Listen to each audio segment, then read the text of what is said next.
Okay, here we go. Grease is good. Bacon and sausage both. Well, for me, yeah. All right. I think we're ready. I may or may not, I can maybe function without my glasses on the big screen here. All right.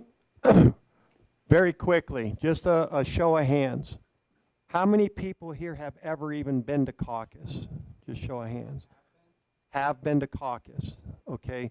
So maybe half. How many people have heard of caucus? Okay. Anybody? Well, I'll roll on. All right, as I said, if you have any questions as we're presenting here, stop and ask. I'm not expecting you to be a subject matter expert. I just want you to kind of understand your influence. All right, caucus, it's the most overlooked political process in the system. What is a caucus? Anybody have any idea? New word, new name? It's simply a closed meeting, and it's determined by your political affiliation, i.e. Democrat, Republican. Unaffiliateds do not caucus. And there's some other nuance that is involved, but basically it's a neighborhood meeting determined by your political affiliation and a geographical location. Your residing location, that's what's called a precinct. Anybody here ever heard the term precinct strategy? And used in any, there's a, oh God, what's the guy's name? Steve Bannon. You'll hear him throw out, if you have ever heard of him, he'll throw out the term precinct strategy. It actually means different things in different states because all states have a little bit of a different system. Here in Colorado, our system is actually very grassroots. And if you get involved, you'll see that. And you, again, your voice is very powerful here. And there's about 330 precincts in this county because it goes by county. And each county has a state party or a county party, Republican, Democrat, and there might even be some libertarian aspect to it as well. The Republican and Democrat party are the only ones that are considered a major party, and you have to have over 10% vote for your presidential or your governor candidate to maintain that status. Caucus is the first of 4 steps in our political process. What are the 4 steps? Caucus, assembly, primary, and general. Now, if I were to ask a show of hands, how many people have voted in a primary election, okay, or a general election, your hands probably go up. You've actually lost, in this state, you've lost a lot of opportunity for your voice to be heard and for you to pick the candidates that best represent your values. There's 2 questions to ask when it comes to caucus. What are they? Why should you attend? And I've been alluding to this all the way through. It's where your influence is the strongest. And as we proceed, this is what I'm going to try to highlight on how and why your influence is so strong within in the caucus. There's about 147,000 registered Republicans in this county. That number obviously is not static, it's dynamic, so it changes. And then that's 31%. I forgot what the Democrats are. Unaffiliated are the highest number. Okay. Of those 147,000, remember, throughout the 330 precincts, every one of these folks can come to caucus. Every one of them. How many of that 147,000, you can throw out a whole number, throw out a percentage, do you think actually come to caucus? Throw out some numbers. 7%? 5%? 4%? 2%?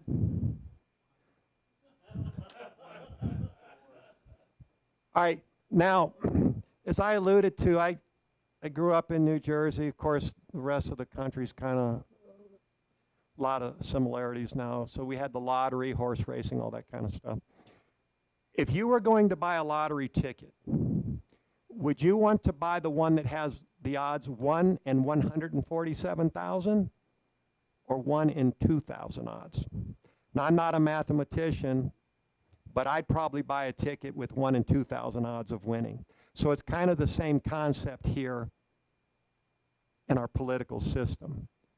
Are you going to be more influential being one of 2,000 voices, or getting lost in the woods at 147,000? You know, who's saying that? I don't see him. Again, I'm just kind of reiterating what I just said. Right? What's the primary purpose of caucus? And there are two.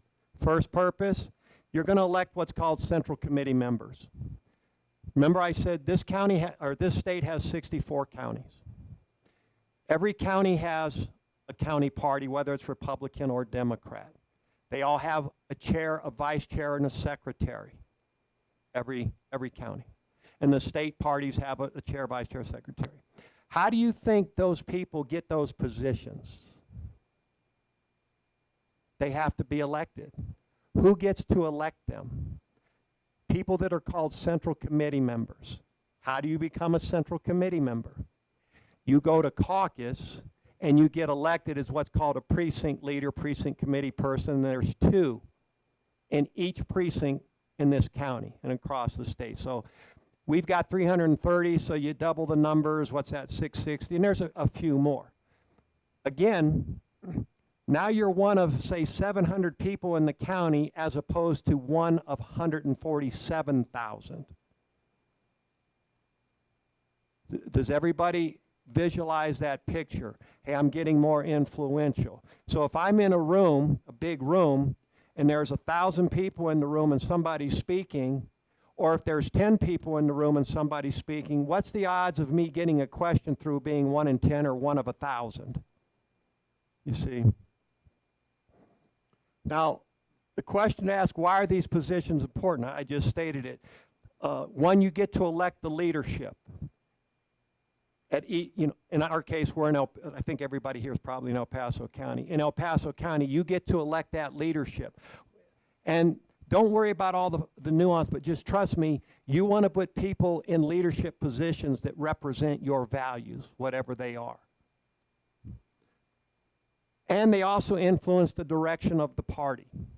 So I would lean towards the conservative side, right?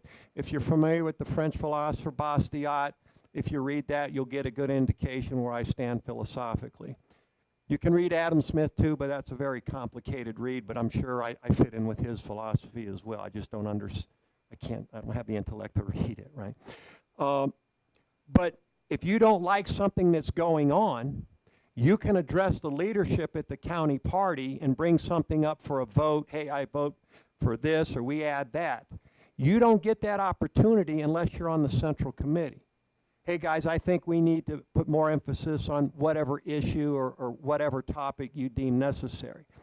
If you don't come to this, you don't have a say in the process.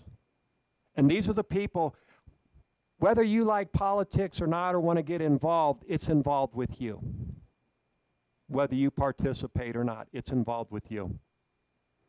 The second purpose of the caucus is you elect delegates at the various levels. Anybody have an idea what a delegate is? A delegate's basically an elector. So when you see people's names on the ballot in the primary and the general, that's when you're voting for them probably for the first time. If you're a delegate, you're voting for them prior to the election, because there's 2 ways to access the ballot in Colorado. One is by the petition process. You may see people at the King Soopers, the Walmart, the Safeway, other areas where there's large congestion, or that's not the right word, a large amount of people attending, right? And they want to get petitions signed, and you don't even know, okay, I'll sign or I won't sign. Or you can get, and I'll be showing this on just the dynamic of the numbers, or they can access the ballot by a vote of the delegates at the various assemblies. And we're going to cover that. So 2 ways. All right.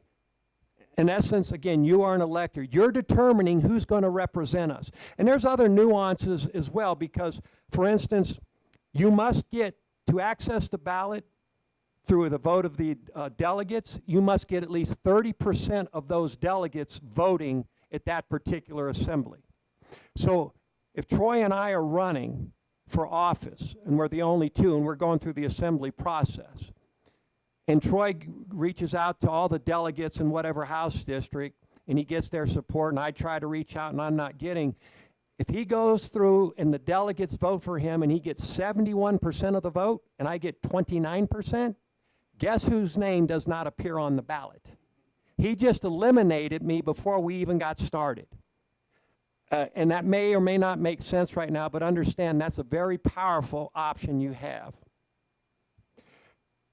What I did here, and I probably should have did this before we started, if you have a smartphone, and we'll go over this, you can find out what precinct you're in, and then at the same time, you'll understand HD means House District, SD means Senate District, CD means County Commission District.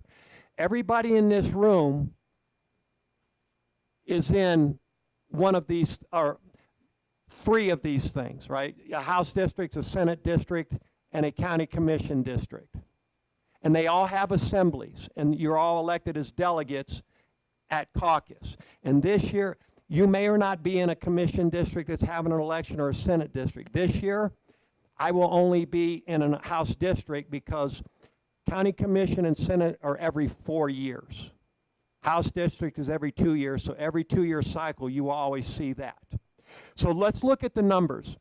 And it's interesting because the county delegate number up there, and this is old data, but it's still current, about 1,490. We're going to have about the same county delegates, number of county delegates in El Paso County.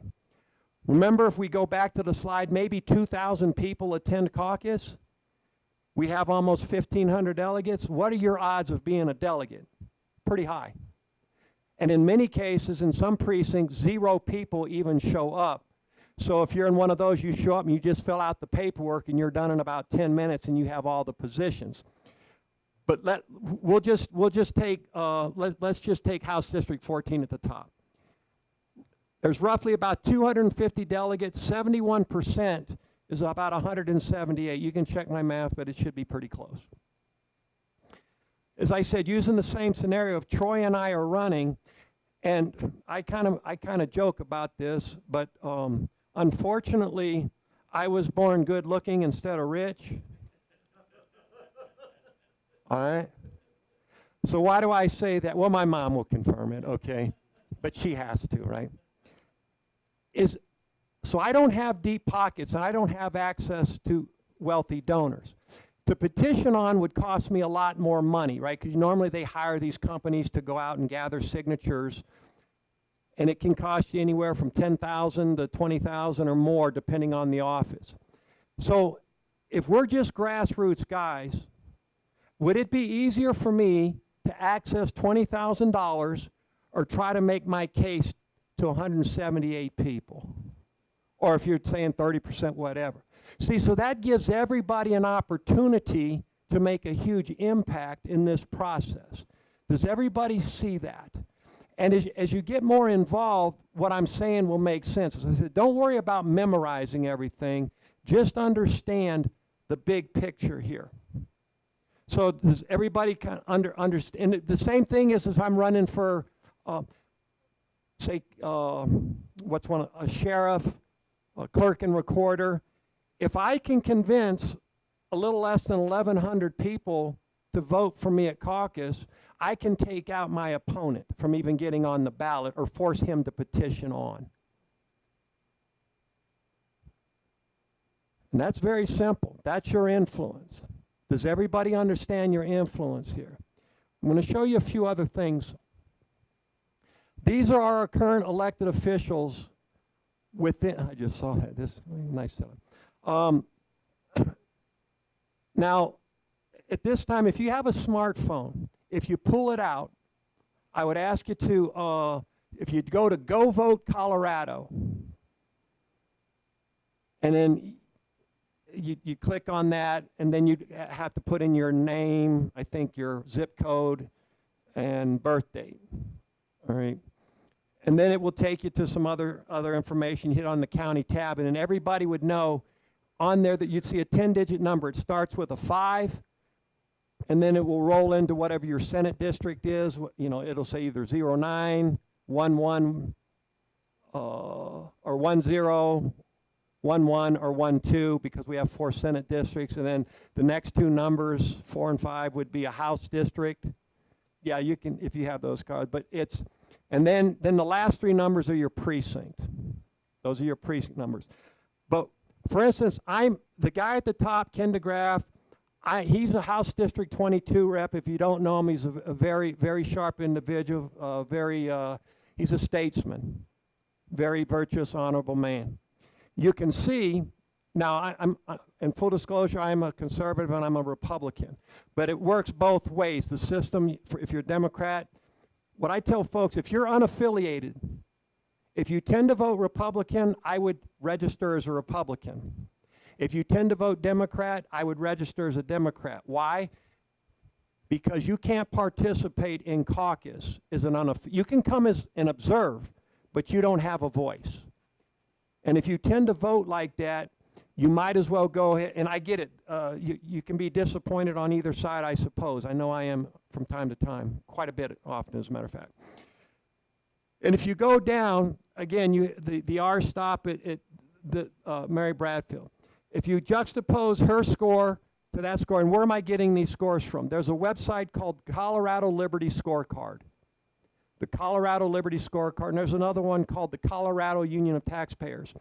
And if you go to the website, the Colorado Liberty Scorecard is run by predominantly libertarian-leaning people. And they'll give you about 6 criteria that they use when they analyze these bills. And they analyze almost all of them, and they even go into committee.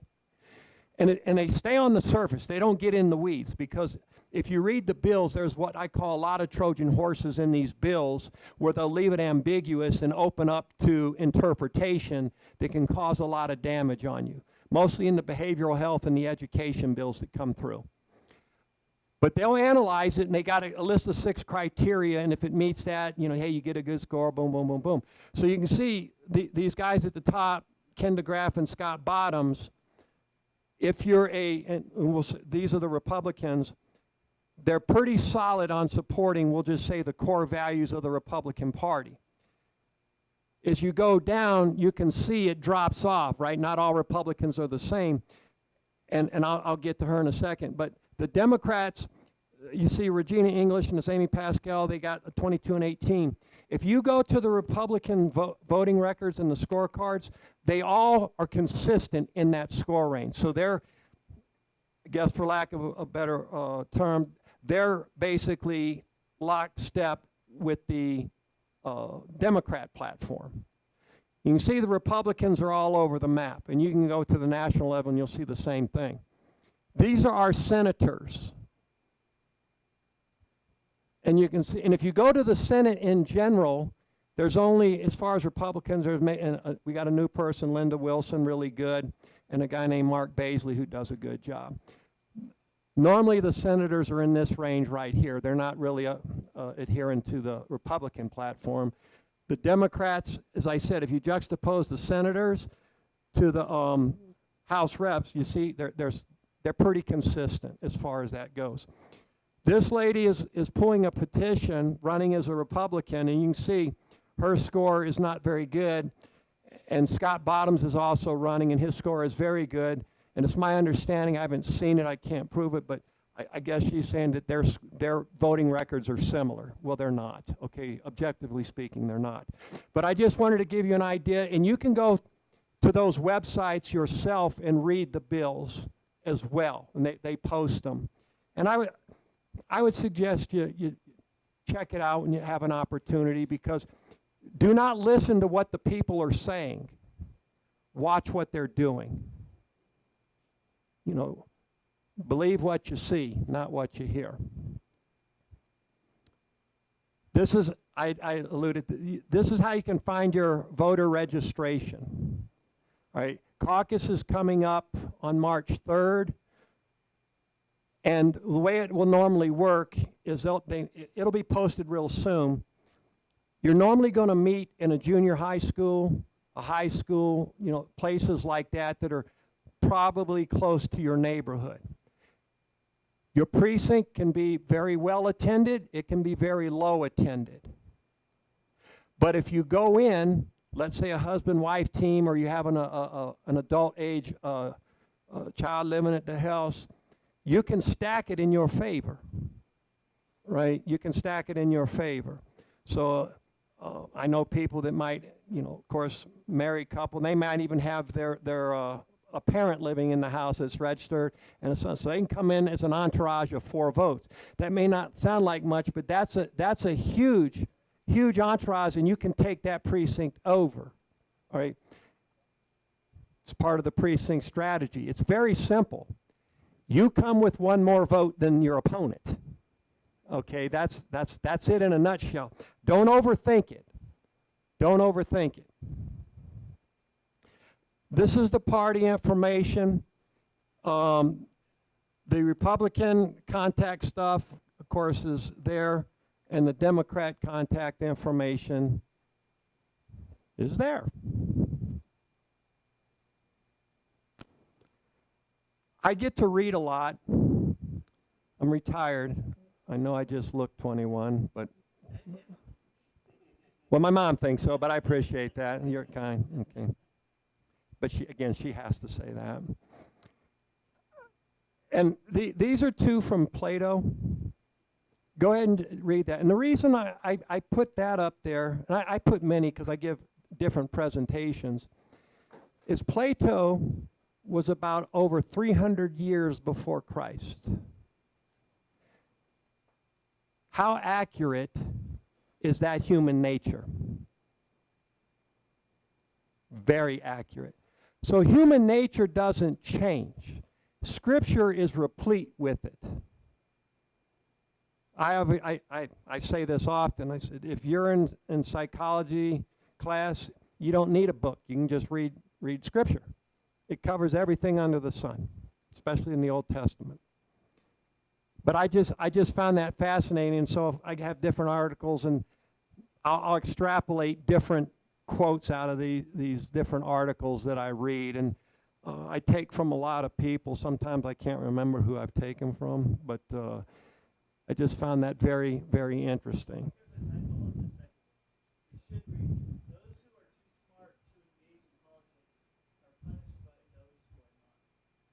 Well, what happened is when I was given, I had some slides, and I'm not a big tech guy, so I had a very basic slide, and one of the ladies in the audience is a tech person, and so she said, "Can I redo your slides?" I said, "Certainly."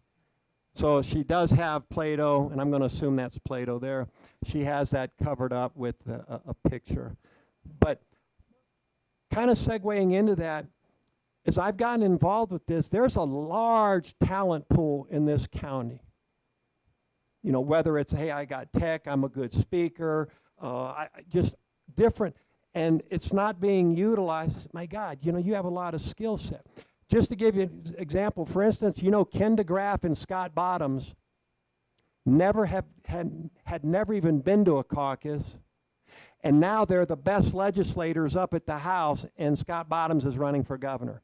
And I don't know if you've ever come across them or heard them, but they're very, again, honorable men. So they went from, I didn't know the system, and now, wow, they're neck deep in it. Christy. Oh, did he? Okay, yeah.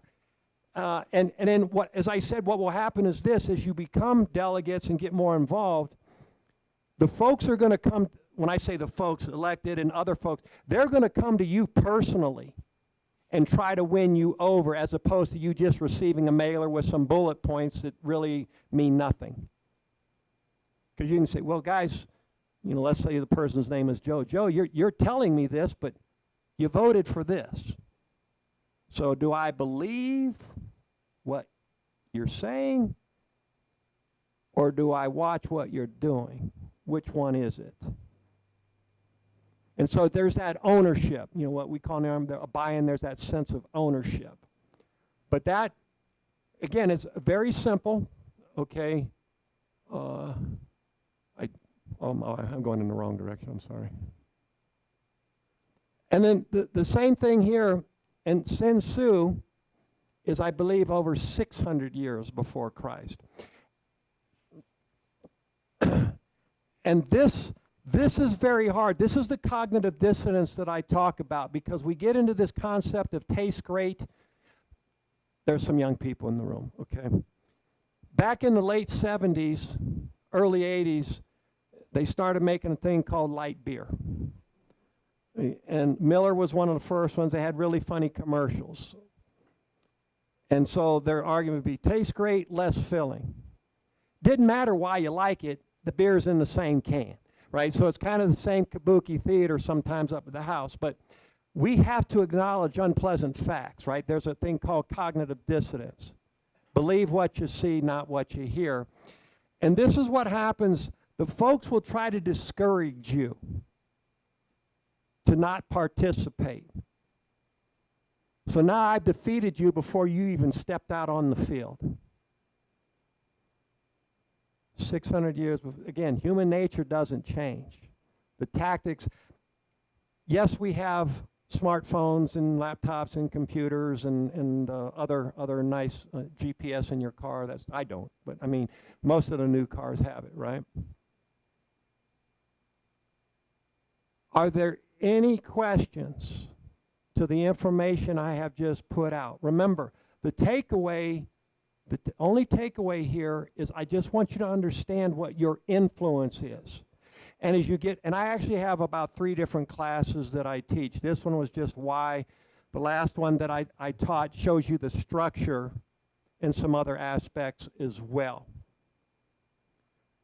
Do not get intimidated, because I can tell you right now, I've been doing this a long time, and there's a lot of folks that have been doing it, not maybe as long as, they don't know the process as well as they think they do. There's a small handful of us that know a lot of the small intricacies. That's not important. The only thing important is virtue, bringing virtue to that table. That's it. But you can't bring it to the table unless you're there. And the time involved is very limited. Now, I'll just give you a quick synopsis. Depending on your precinct, and mine is normally well attended, but again, we know a lot of the folks. You may come in and just fill out paperwork and call it a day. There may be some back and forth. All right, you want to be prepared in case. And what you guys can do is I'll give you my contact information, and we can find out what precinct you're in. You can text me, and I can give you an idea of what the parameters of your precinct look like. Hey, you're probably going to have about 5 delegates. Maybe 3 people show up, or you might have 6 delegates, and you might have 12 people show up, so it might be a little more competitive. It's all over the map. It's all over the map. For instance, who lives in the southern part of the city or county? Okay, normally it's the way it works in El Paso County. If you start in the northeast and sweep going southwest, it's more active in the northeast, and it gets a little more apathetic as you go down south. And you can see that by the results, okay? So it gives you an indication. That doesn't mean that scenario doesn't happen in all the places it does. But it becomes very exciting as well. So caucus will probably take no more than 2 hours depending on your situation. That's every even year. This year, I believe it's what they call the assembly, right? Remember, you're electing delegates, and then on the 22nd, it should be the 22nd, on a Saturday, I believe it's at Sand Creek High School, you'll go what they call credential in, and it will be sort of an all-day affair, depending on where you're. For instance, as I said, mine will go pretty quick. You have the county stuff in the morning, and I'm only in a House district. My Senate district and County Commission district, there's no election. So that can be all day. Again, every even year. And then if you become a higher level delegate, and that's voted at caucus for the state, that kind of thing, then that assembly is down in Pueblo on the 11th of April, and that, again, a few hours. Now, if you're a precinct leader, You get elected as precinct leader on the 3rd of March. Your next event as a precinct leader is February the following year. There's a central committee meeting, and that's when you'll elect the leadership, the chair, vice chair, secretary, and then you'll break off into your other districts, House districts, Senate district, County Commission district. They all have chair, vice chair, secretary, and you'll vote for them. And then we have a thing called bonus members. I wouldn't worry about it right now. When the time comes, if you're interested, I'll teach you. As we say down south, we'll learn you how to do that too, okay? So almost a year from the day is your next obligation. And that can take all day. And then your next obligation as a precinct leader is about a year from that day. And then you'll come in, have a meeting, and you'll vote for allocation of delegates and that kind of stuff. So little bit of time, but it's not overwhelming. As a delegate, once you vote, your time as a delegate is over. So if you're a county delegate, you do all your voting, you're done. You won't do anything again until 2 years if you want to be a delegate again. And even if you're a precinct leader right now, when you start the meeting, gavel in, you're no longer a precinct leader. Now you can still conduct the class, and they're going to be having classes to show you what to expect and how to run caucus and that sort of thing. But it doesn't require a lot of time, but you do have a lot of influence. As Thomas Sowell, there's no solutions, there's only trade-offs. It's a pretty good trade-off to make. So as I said, are there any questions to the information I have just put out? And if you don't realize, I was an Army instructor, and if I just said if there are any questions, somebody say, okay, what's the derivative of x squared? You know, so that's why you'd be a little more specific. It's a little joke if you're an instructor in the military or not. I don't know. Yes, ma'am.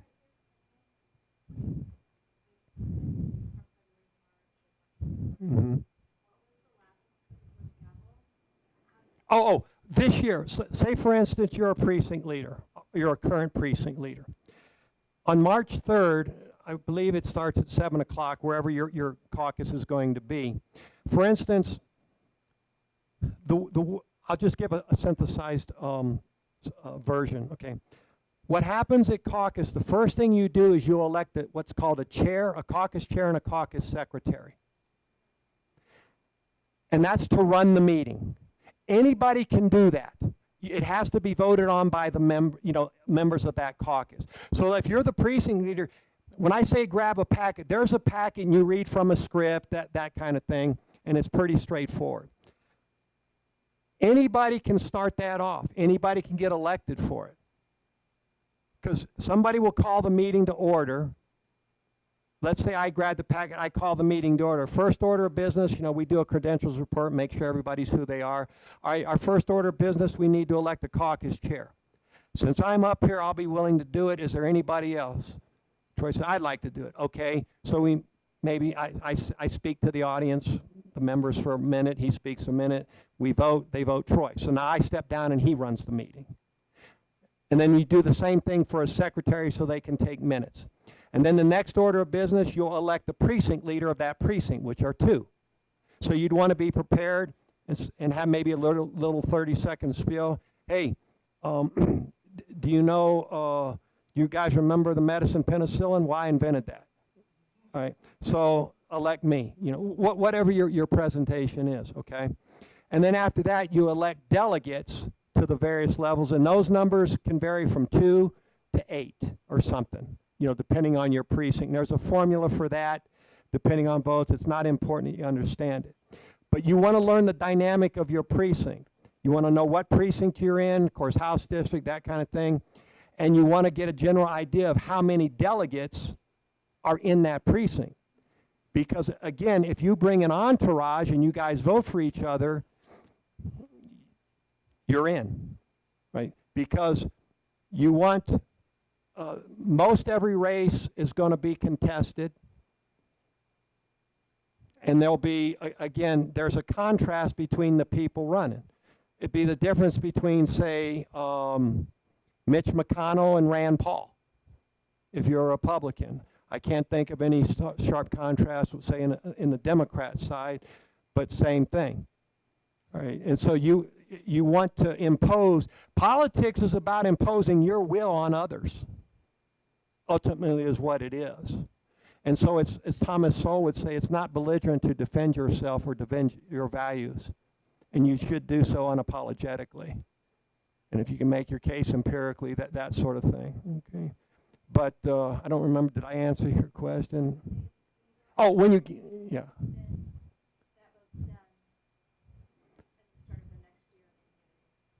Yes, that's right. As I said, at the end of the evening, what will happen, you gavel in, and then when you gavel out, your time as the caucus chair and secretary is over. Your time as precinct, if you're a precinct leader, you serve, you're on the central committee. Remember, you get to vote. You won't have another meeting until the following year. Yeah. Mm-hmm. Yes. Mm-hmm. Yeah. And as I put this information out, what will happen is this. If you don't have this information, then you're a little more apprehensive of maybe getting involved. But as you go and you watch the process, you'll say, oh, yeah, that's what that Duck Dynasty guy meant. Okay, you know, so some of it starts to ring true. But if you don't have the information and I keep you ignorant, status quo is the order of the day. And you're losing out on having your voice heard to its fullest extent. And that's the whole concept of this. Don't overthink it. Don't get scared. There's nothing to be scared of. You know, defending yourself, yeah, I get it. It's a hassle to do it, but if you don't, you're going to be steamrolled. And it really is, as you get involved, it becomes very fun, okay? I've learned a lot because, as I said, there's a lot of talented people. And so I get to go to, oh, wow, you know, I've been here, you know, celebrating some of the events that's here and other places. And we have, when I say we have gatherings, people have gatherings, and they're great gatherings. I call them sort of senior citizen gatherings because I'm one, but they'll do, maybe not as cool for the younger people, but, you know, potluck stuff and things like that. And I'm at a point, one of my greatest pleasures in life is good food. Okay, so I enjoy that stuff. And then just fellowship with others as well. Right? And then, again, it makes your house a home. Good questions. Any other questions? No. So, for the precinct, so it's the precinct leader, the co-lead, and then however many delegates are for that precinct? Say that again? So, it's the leader, the co-lead, and then however many delegates are Well, are you talking about the sequence of caucus? Yeah, as far as like who's going to get put into what position? Well, as I said, the first position is caucus chair and secretary. Once that's done, and remember, they're just facilitating the meeting. So they're reading a script, and everyone will have a script in a packet. And then after that, you vote for the precinct leaders for that new session. Because remember, when we gavel in, nobody's a precinct leader. Well, I'm the precinct. No, you're not. We gaveled in. Do you want to be the caucus chair? Make your case, you know, that kind of thing. And so most folks, if you want to scare, well, I won't get into that, but so yeah, then you vote for the precinct leaders and then the delegates at the various levels, kind of in that order. And then there's a thing you do called resolutions. I wouldn't get bent around the axle about that. There'll be something called resolutions presented, but there'll be classes given, and I can even do one as well. I teach you how to conduct a caucus. And it's not hard, but I show you little nuances to help be prepared, make it easy. I was a logistics guy, so I always had to, you know, be prepared. My career couldn't handle not being prepared. I'd be in big trouble. Okay, it's just the way it worked. But no, those are good questions. Any other questions on the information I've just put out, or else you'll roll a calculus question at me or something, or something else that I don't know. Well, at caucus, you don't really need to ask too many questions. Basically, when you're going to caucus, let's say you support one of the candidates, whatever. You say, guys, and you're making your case to be a delegate. I would like for your support for delegate. I can tell you I'm going to vote for such and such because of this, this, and this. And that's another thing for caucus. You go there and you kind of speak on behalf of your people, and hopefully you're bringing like-minded people. When you're vetting candidates, that's different. You're not necessarily vetting candidates at caucus. You'll be vetting them right after caucus, those that are going through assembly. Because now they're going to come to you and they're going to want, remember, you're one of 120 people or whatever at that particular assembly, or whatever the numbers are. So they're going to come to you and they're going to give you their philosophy or their background, and you're going to be able to, now if they're an incumbent, you can pull up data and say, hey, wait a second. You're saying A, but you're doing B. So I don't know. I'm a little apprehensive at supporting you at this time. We'll see. You know, that kind of thing. And oh yeah, what will happen is this: is you'll sign in, and as soon as they'll reconcile everything, they being whether it's the DNC or the GOP, and those candidates coming through will get that list, and they're going to call you, email you, that kind of thing. So be expecting that. All right, and they may come knock on your door. Right, I'm very demanding. You want my vote is not up. Well, my values are not up for negotiation, and my vote is hard to get. And in this process, one vote can make a huge. One vote can stop you or help you from getting on the ballot. One vote can stop you or help you from being a bonus member. And this because the numbers are so small. So it's huge. And as I said, if I'm a candidate, I'm coming up to you personally. Whereas if I'm just in the primary general, you may or may not get a mailer, you may hear a commercial or something like that. There's no ownership for you. So you're going by, and most folks don't have time to scrutinize, well, let me look at their voting record. You probably didn't even know these resources were out there that I just gave you. Yeah. And that's, you can. Well, they don't, but I gave you those sources. So. Let me give you an example. Both Brett and I want to run the meeting tonight, like the example they said. And so we both say, well, we both are for both Second Amendment people. Well, a great question is, what kind of guns do you own? And Brett says, I don't own any guns. And Troy says, well, I own this, I own this. So, okay, that's a good example of a question you could ask on that night without a lot of preparation. Hey, we're both men of faith. What church do you go to? Well, he doesn't go to church. Right. Oh, I attend a Messianic synagogue, and you know, faith is a big part of my life. And you know, oh, okay, now I see a clear distinction between. Oh, absolutely, yes. No. When you said what kind of questions you could ask, yep. Here's another one. We're both pro-life. Yeah. Which one of you have ever gone to a walk for life? Yeah. When was the last time you went to a walk for life or to a protest event? Well, I've never been to one. I just know I'm pro-life, but I don't get involved. Right. Yeah. And Brad goes, well, I go up to the abortion clinic every Thursday afternoon and pray for. And actually, a segue of that, I can remember I was driving down Centennial, which is where the abortion and so is a pregnancy center, and there were folks protesting in front of the abortion clinic, and it says we can help a mile down the road, and I happened to be. So I pulled into the pregnancy center. I said, I see your guys up there protesting. Have you ever been to caucus? No. I said, well, and I'm sure they've got what's that called, like an email list or something like that, right? I said, you know, I could actually empower you much more effectively than holding a sign out in front of this clinic.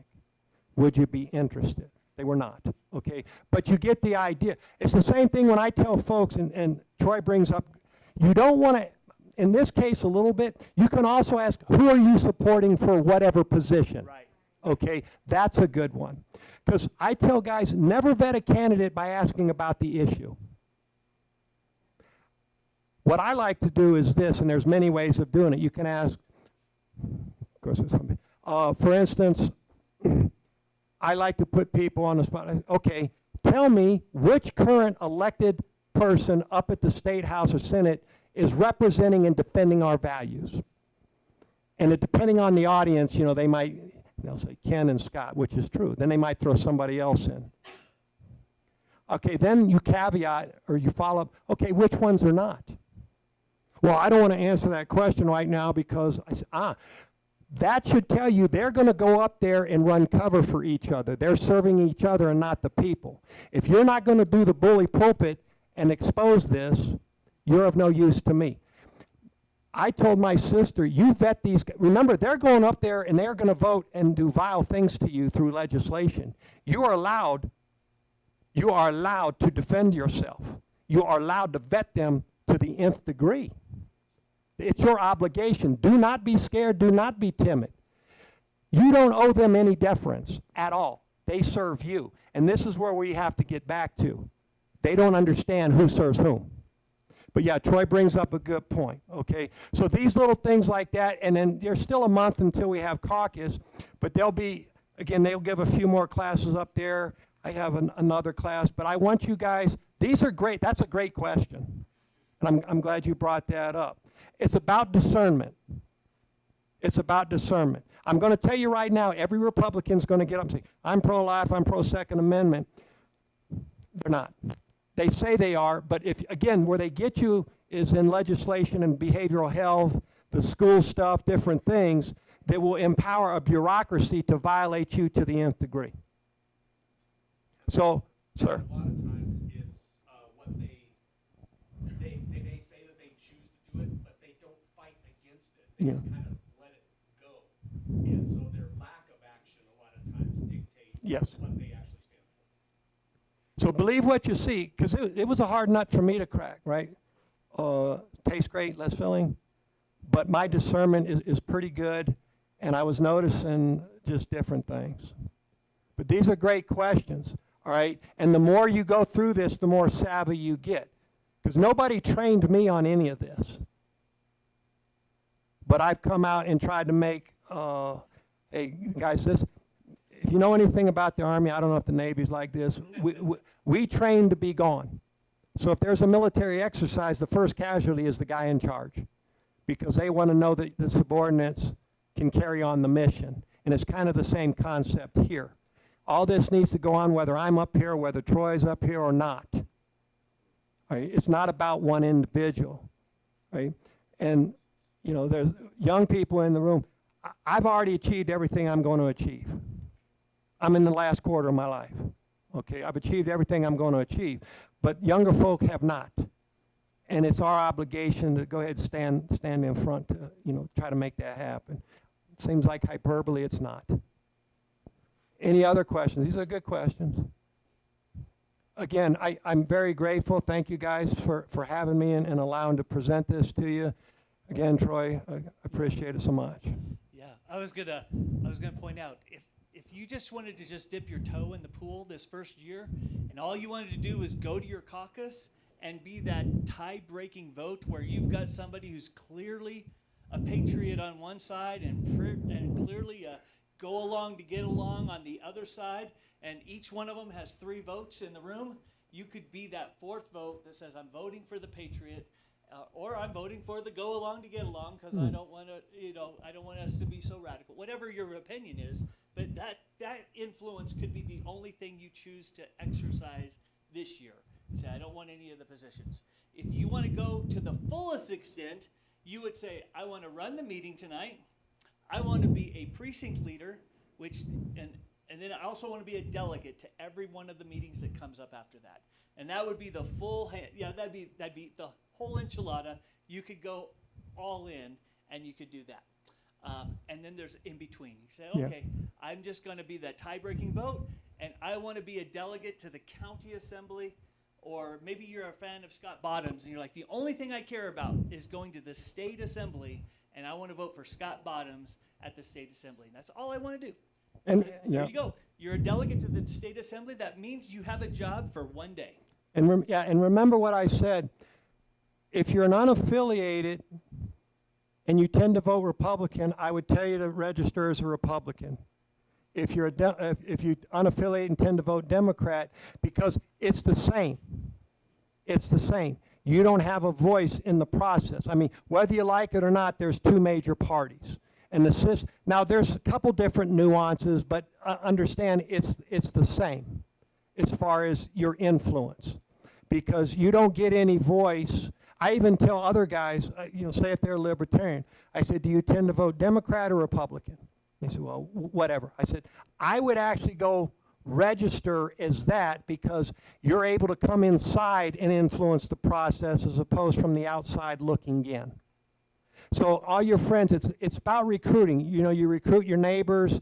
If you know a married couple next to you or whatever, you recruit your neighbors, bring them. And whether they're the same political affiliation or not, and I'll give you an example. My neighbor is a Democrat. Her husband's a Republican. I don't know how that works, but they're both good people. And she actually votes for Ken DeGraff. She won't vote for, say, President Trump. But what I tell her is this. I said, Ken DeGraff is an honorable man. And everybody in my neighborhood knows me. So she votes just on that alone because he's a virtuous and honorable man. Not because he's a Republican, because he's not, or not, he's a Republican and she's a Democrat. But she does it on character. And, that's important.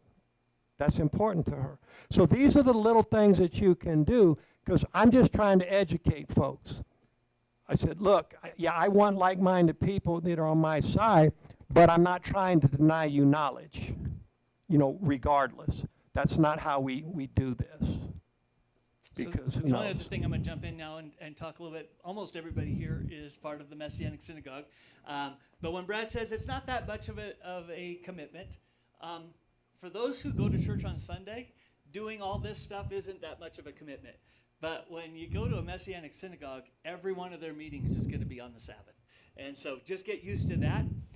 When we were doing our planning meeting today for the synagogue, we were like, we need to find somebody who could teach on this date, because on this date, I expect that Sean and Troy and Ryan are going to be in Pueblo at the State Assembly. Yeah. Because that's where we were last year, or not, 2 years ago when we were at the State Assembly. And so, again, if Sabbath keeping is part of your lifestyle, be prepared that we won't be having synagogue at this building. We'll be having synagogue at a hotel or at the high school at Sand Creek or down at the State Fairgrounds for the State Assembly. We're going to be holding church there, praying about these candidates, praying about the direction our state's heading in. And so just be prepared for that. Almost every meeting that we hold takes place on a Saturday, on a Sabbath. And so it's a little bit more of a commitment when you think of it that way. And then the last thing I'm going to say is these three people, I've got Scott Bottoms, Vicki Tompkins, and Lindsay Moore. These three people have been standing in this building talking to this audience on one of our Sabbath morning services. And I do not live in Lindsay's neighborhood, so I can't vote for her. I can't go to the caucus and say I'm here to support Lindsay because I don't live in her neighborhood. I can't do that for Vicki Tompkins either. But some of you might be able to do that. And then Scott Bottoms is the other one. And we all can go to our caucus and say we want to support Scott Bottoms because he's running for statewide office. And so anyway, it's just an example of here's three people you personally know that if nobody votes for them at their caucus and at their assemblies, they won't be on the ballot. They won't be on the primary ballot if nobody goes to their caucus and becomes a delegate to their assembly and votes for them on that day. So these are three people you personally know or have seen who would be here today asking for your vote if they knew this meeting was happening, type of thing. So it can be really important, even if you're just that tie-breaking vote. So I think that's, unless you have any questions for me, I'll turn it back over to Brad, but I just kind of wanted to point out as I said, unless I'm good. He brings up a good point, because remember, I told you I didn't even know what Messianic meant until a few years ago. And I just didn't, okay? And now he loves us. yeah, well, it's a mutual, and the food is good too, I mentioned it. I was talking about the bread that you make. I said, somebody gave me, I don't know what it's called. It's just good, and I eat it. What is it? I think that's what they said too. Yeah. Hey guys, I'm Slavic and Croatian Slavic. So what does that mean? Catholic. Okay, so we're not real knowledgeable on scripture or anything like that. The priests are, but we're not. I'm not being facetious. It's just that's what I've noticed, and so there you go. But no, again, from the bottom of my heart, I certainly thank you guys for allowing me the opportunity to address you, and I do hope that you were able to garner a little information that maybe opens your eyes a little bit, and you do participate, because it's kind of the same analogy. If you don't get involved in say raising your children, somebody else will. You know, kind of that same analogy.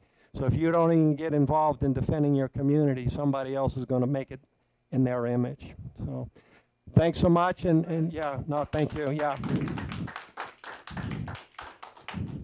just one more point of information. Point of information. Yeah. So that's a phrase you're going to hear when you go to those assemblies. Martin Horsky is going to be here in a couple weeks, being our Holocaust speaker. Okay. Because he's got family ties to the Holocaust. So that's somebody that we've had through the political. Well, he's from Eastern Europe. Yeah. He's from the Czech Republic. And is there an on-off switch on this? Well, you're still talking, so you can't turn it off.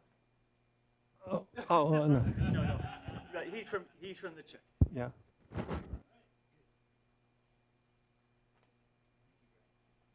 you two. So if you guys have friends who would like to learn this information.